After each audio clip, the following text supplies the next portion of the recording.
Hello，大家好，我係阿 K，歡迎返嚟我記頻道。各位朋友仔，上篇同大家傾咗投資要定好目標持倉數，主要係為咗對抗貪心呢個大心魔。今集內容繼續分享投資中入面第二個大誤區，將投資當成人生全部，眼入面、心入面淨係得股票、股價同股息，覺得錢要不停滾存，越多才越好。結果活了一輩子都被股票綁住，連生活都過得好委屈。如果大家對以下內容有任何睇法，歡迎留言分享。入主題之前，老規矩，記住幫我按個 like、訂閱頻道、開埋隔離小鐘仔，咁你就唔會錯過我每一個星期六嘅最新投資分享啦。如果大家需要開設證券賬戶，不妨可以望下下面資訊欄記資料。另外，我自己係另一個平台有自己付費會員頻道，主要分享我自己操作同埋心得。資料同樣係資訊欄，如果有意加入，都只係一杯咖啡仔價錢，希望得到大家幫手支持啊！好呀，我哋入內容部分呀。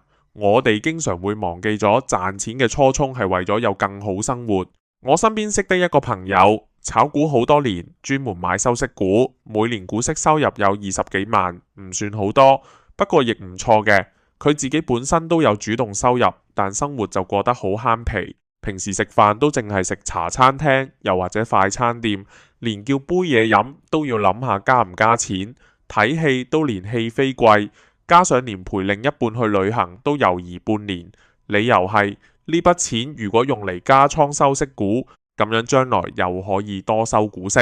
有一次佢同我傾偈，話自己好焦慮，日日都驚住收息倉賬面價值會跌，於是連瞓覺都瞓唔好。所以我就問佢：你辛辛苦苦炒股，收咁多股息，到底為咗咩？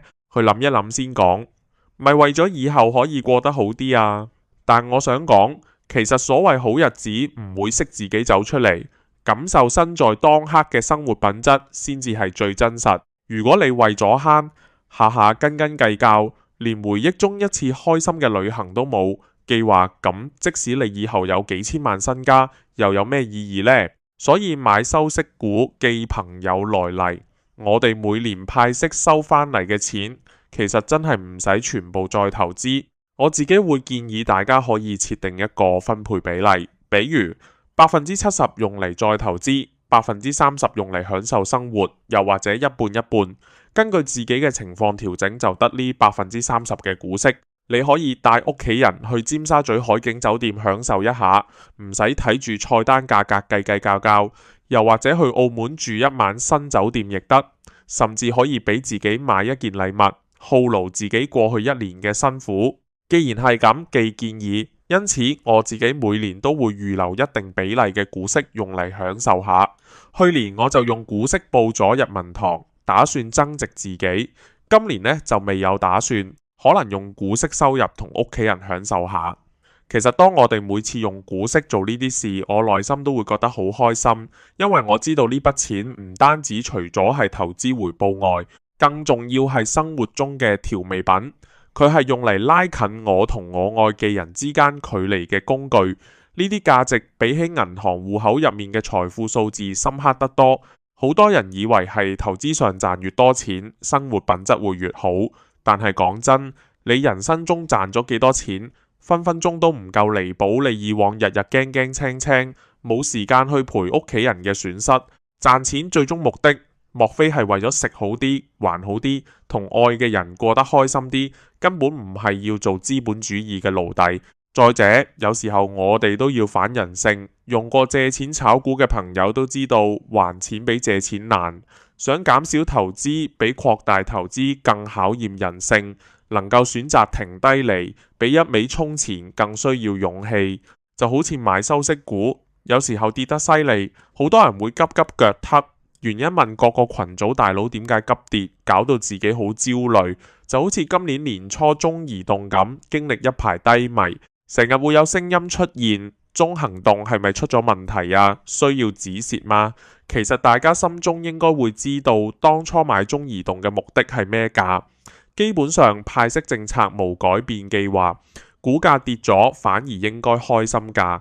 當然啦，我係以往分享曾經過我自己點樣部署一級級下跌嘅收息股。大家諗下，我哋買得收息股，貪嘅唔係穩穩陣陣嘅股息嗎？股價短期上落其實真係唔使太在意，股價波動好多時只係暫時嘅，好多炒股嘅痛苦太多都係自己搞出來嘅，太執着於股價升跌，到頭來得不償失。